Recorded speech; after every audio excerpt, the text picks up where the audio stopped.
I'm in charge of a small team that does R&D, and I've been working with Joseph for the past 4 years now on a pharma project that we developed at the studio.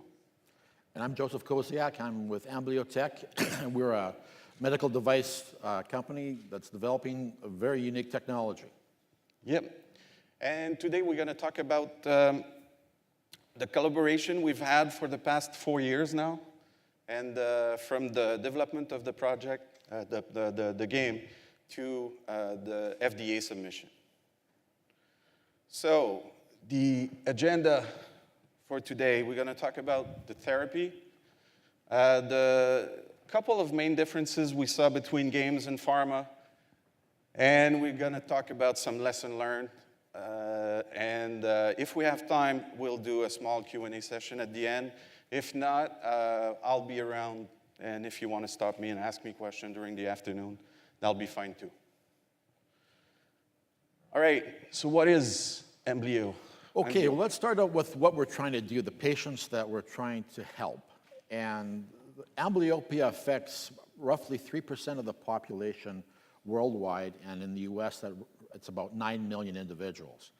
It's sometimes known as lazy eye, and the condition is a situation where the patient has one eye which is relatively normal, but then their amblyopic eye either has a misalignment or what's called a squint, or it has a power difference, a visual power difference, which is dramatically different.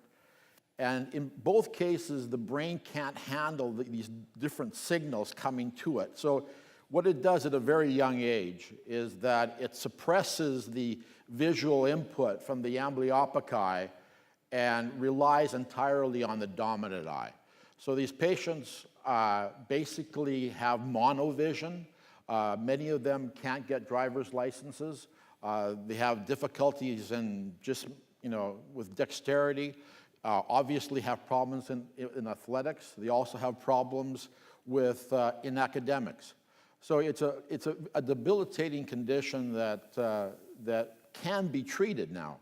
So if we move forward, we developed a technology where we were looking at providing different images to each eye.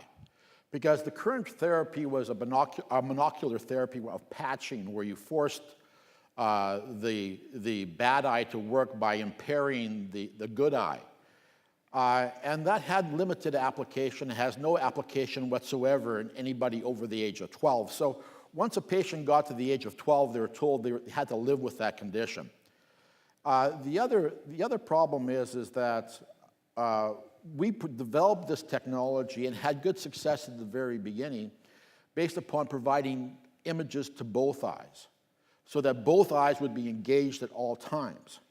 And because the goal of this is to what's called regain stereopsis, where both eyes are working together and the brain is looking at signals together.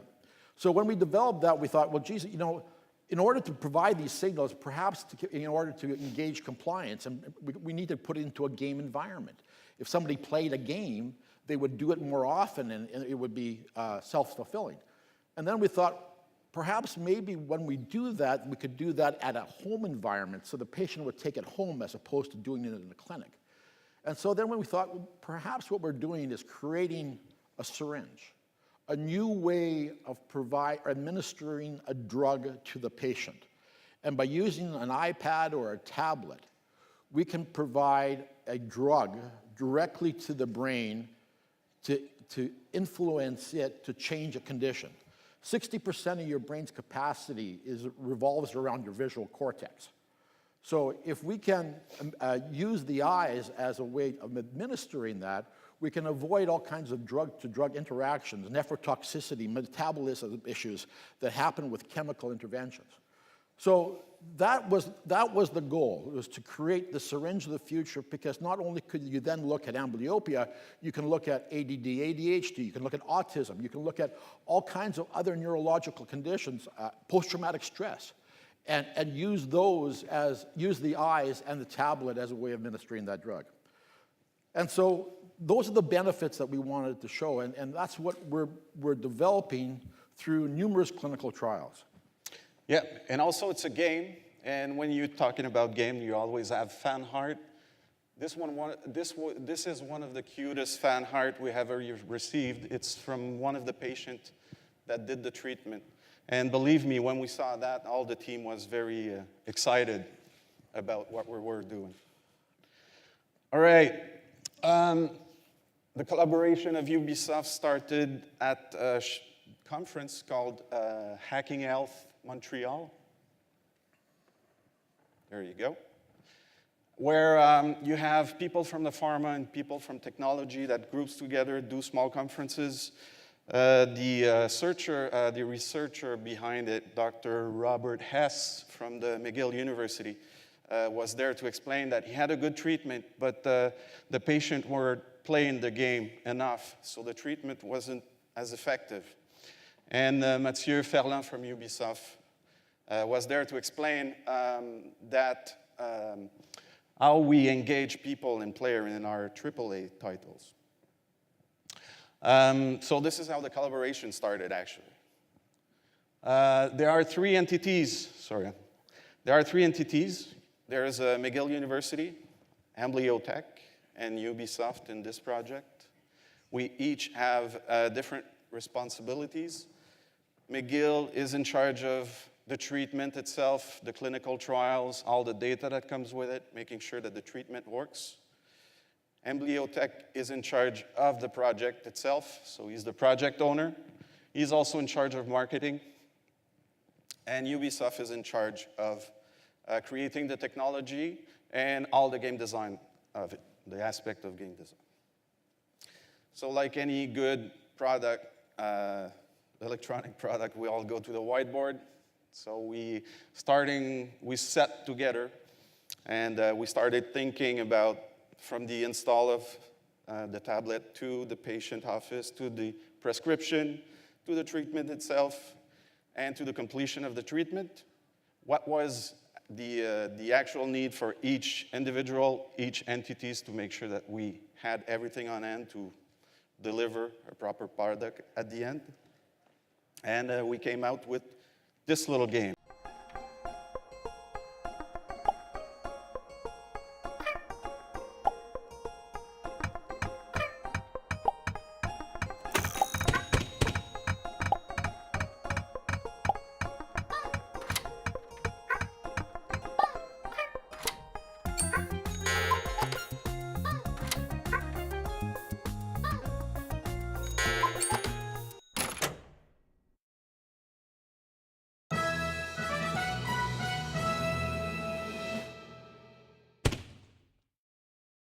It's a small game. You have moles, and then they dig for gold, and the goal is to have the mole dig as fast as they can and bring the little gold pebbles to the cart. And also, there's a treatment behind it. Can you explain a little bit how it works? What Dig Rush, and we'll have a whole series of games that are based upon the same technology, is it's a monochrome game with basically two colors. We have the blue characters and the red characters. In this case, the red characters are the little miner goes and mines for gold and has to put the gold into the cart while going through obstacles and avoiding monsters and the usual stuff. And so, but in this case, what we have is we've created a left eye, right eye game. In the fact that, in this case, the dominant eye is seeing the characters in blue, and the amblyopic eye is seeing the characters in red. And using a pair of the old-fashioned 3D glasses with the red-blue lenses, each eye gets filtered out as far as which colors they're looking at. We have a proprietary algorithm where we adjust levels throughout the course of the treatment to be able to engage both eyes to be able to use the technology together. So like I said, Dig Rush is our first game that we've got. We have Monster Burner coming on after that, and we'll have a series of more games that we're co-developing with Ubisoft. Yep. And some of the design of it, we use some of the free-to-play that we use on mobile to have the traction and the engagement of player into the treatment. So that was pretty nice, fun to do. The timeline, just to give you a rough idea of where we're at. So it started somewhere in September 2013. We've met with McGill guys. It was in November, I think. We started talking about clinical trials because we already had some prototypes on hand. So we started talking and doing clinical trials in 2014, beginning of 2014. The big meeting was with Amblyotech, McGill, and Ubisoft. When we sat down, it was how do you say, a workshop? Yes. Yeah, 2 or 3 days workshop. And that was fun, actually. We had a first announcement of Dig Rush at the GDC in 2015. And right now, we're still doing clinical trials, and we're pending the FDA. We're working on the FDA submission. All right? So with these 4 years working together, we saw a lot of differences because we don't work in the same department. But we highlighted a couple of those just to give you an example. The main one, yeah, I like the birds and the strawberries and the colors. It's just for the colors. All right. So Joseph, can you explain to us, time moves differently, right? Well, absolutely.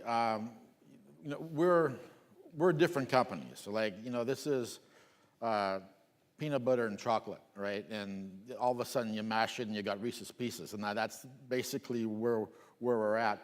But in pharma, we're a totally different type of industry. We're the old school industry, and we wear suits and ties and things like that.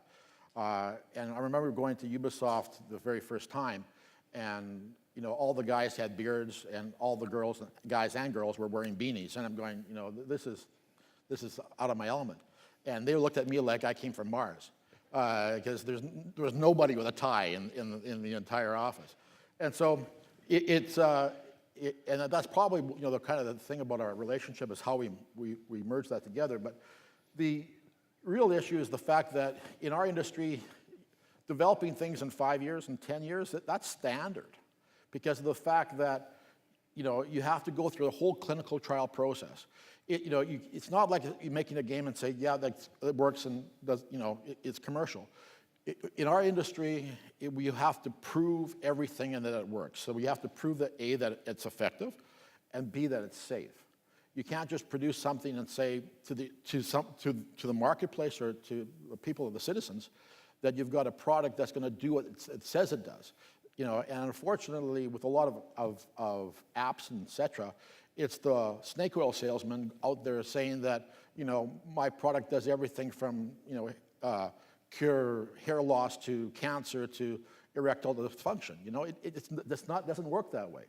So what we have to do is we go through a whole clinical trial process where we have to prove every element that we're doing. And those results of those trials comprise what's called our label, which means that everything that we can say to the public is based upon the results of those clinical trials. They take years, they cost a heck of a lot of money. You have to go through ethical review boards. We've done 11 clinical trials so far with this technology with over 700 patients. And so it's proving that technology. And then you have to present it to the physician base to say, yes, this is a technology that's going to work. And when we first started this a few years ago, and we presented at conferences, literally we were laughed at. We were saying, are you kidding me? You're going to use a game to treat this? This doesn't work at all. Now all of our studies are published in peer-reviewed journals.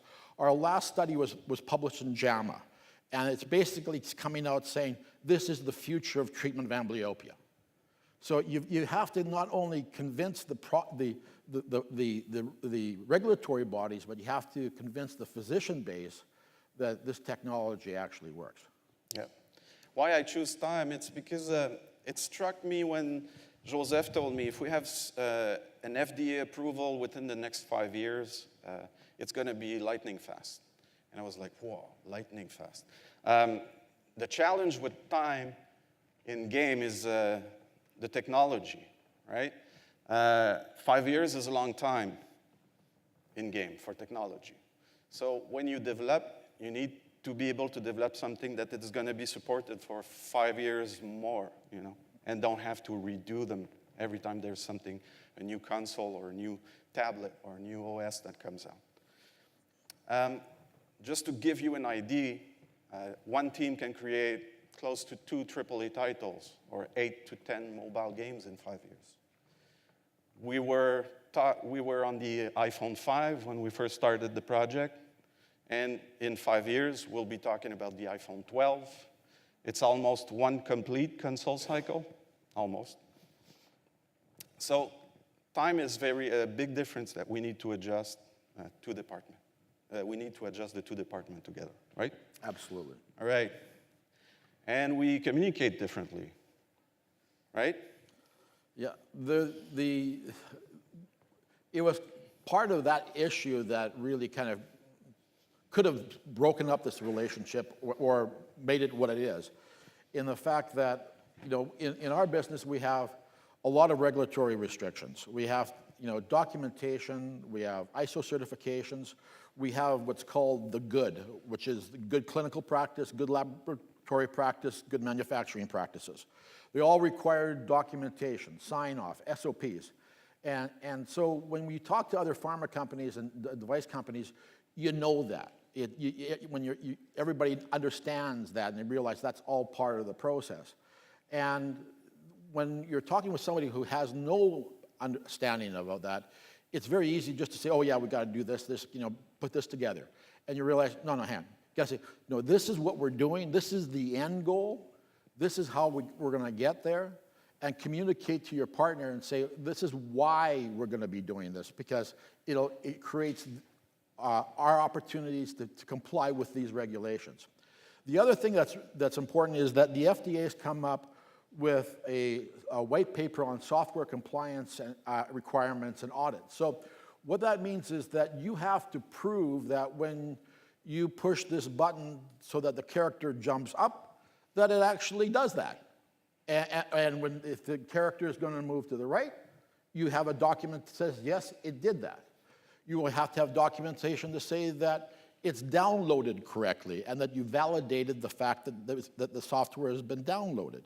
You have to have recall issues. How do you recall it should there be a fault in the field? And how are you going to handle that?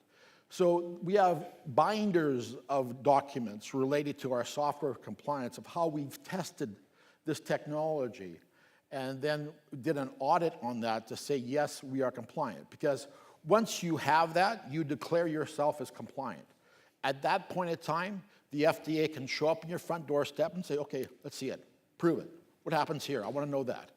And literally, the guys who, as soon as they fly their flag of compliance, they'll have an audit within the next few months. So it's really important to have those issues in place. Yep. We do communicate differently. Even the title for this conference, we had to argue a little. His was very long, mine was very snappy, so we met somewhere in the middle.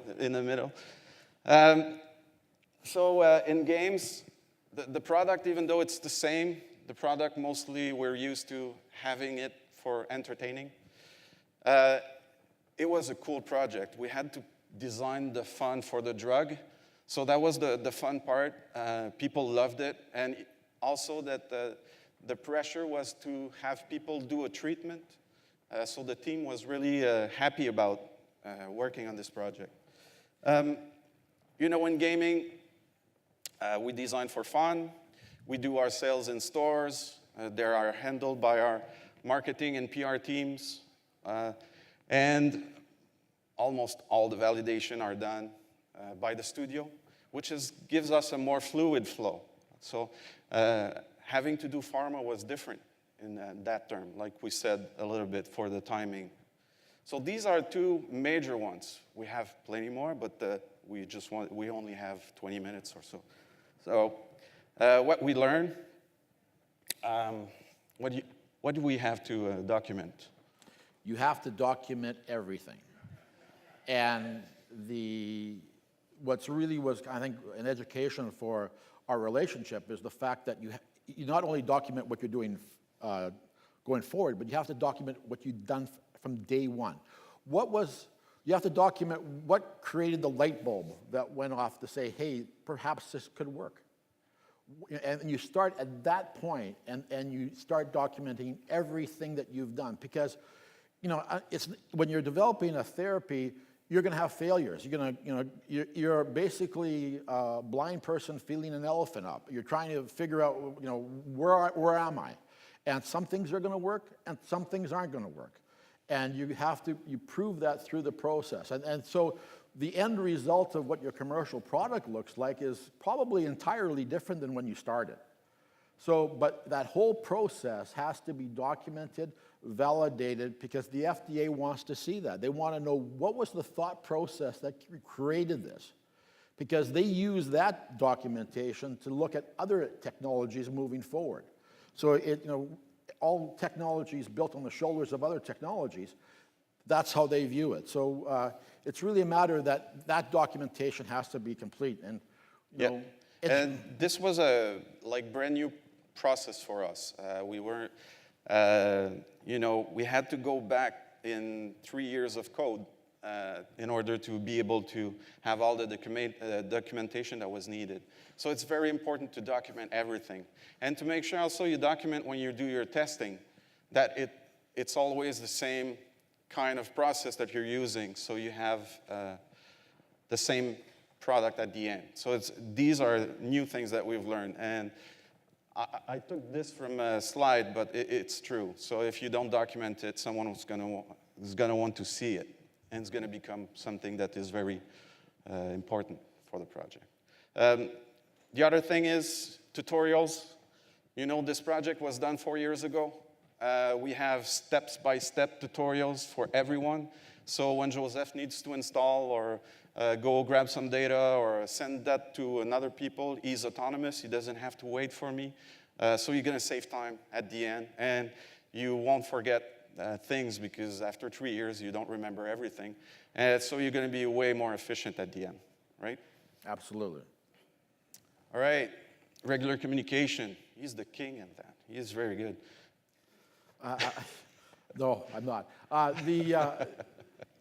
When you have a cultural difference, you have an industry difference, and you have a project that you want to move forward, communication is the most important thing.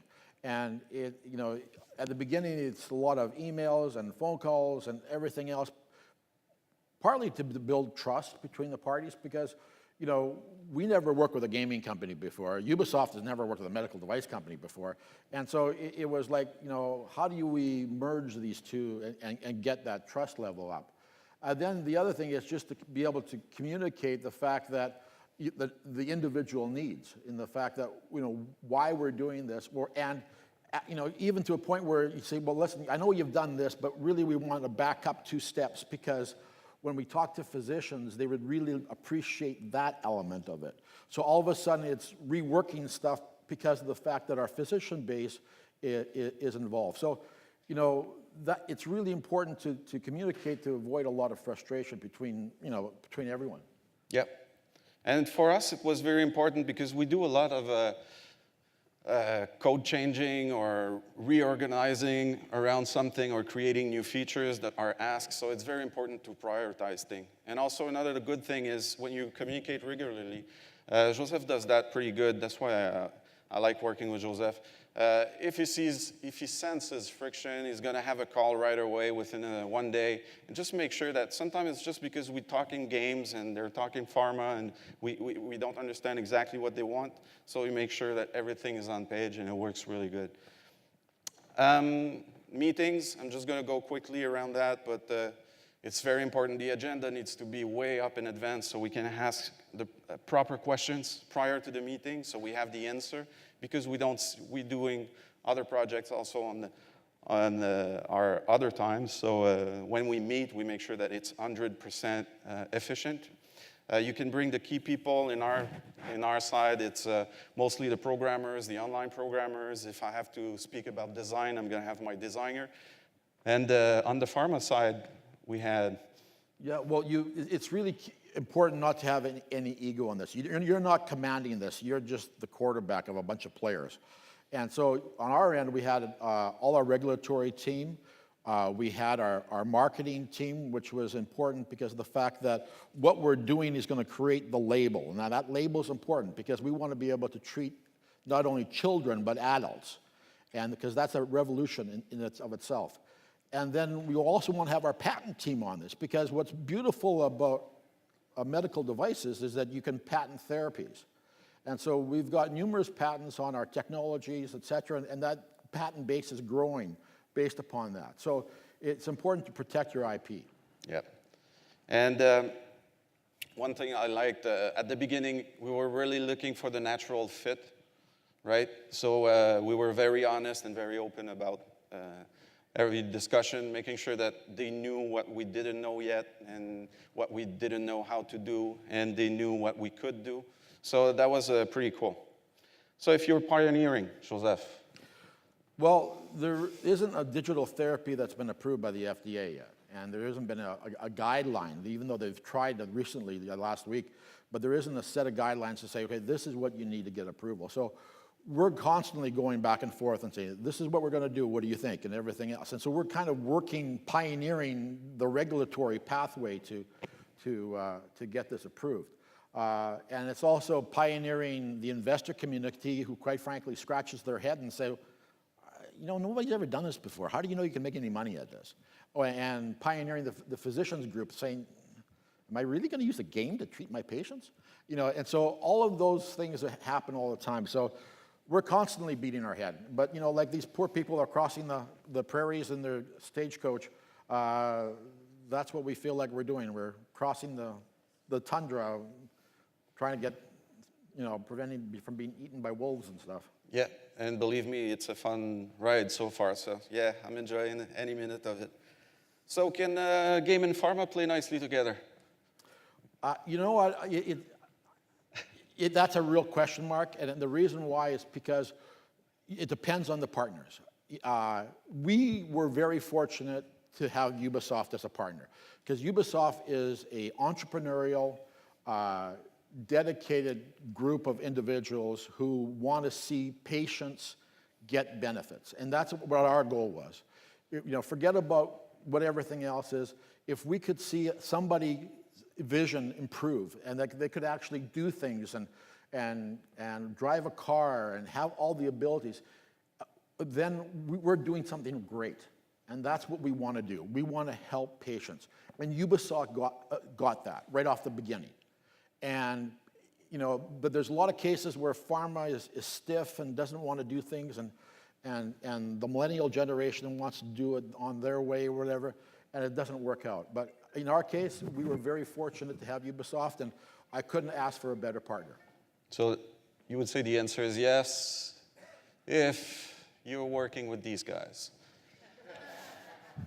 So from my point of view, it was that. Yeah. It's really, it was a good fit.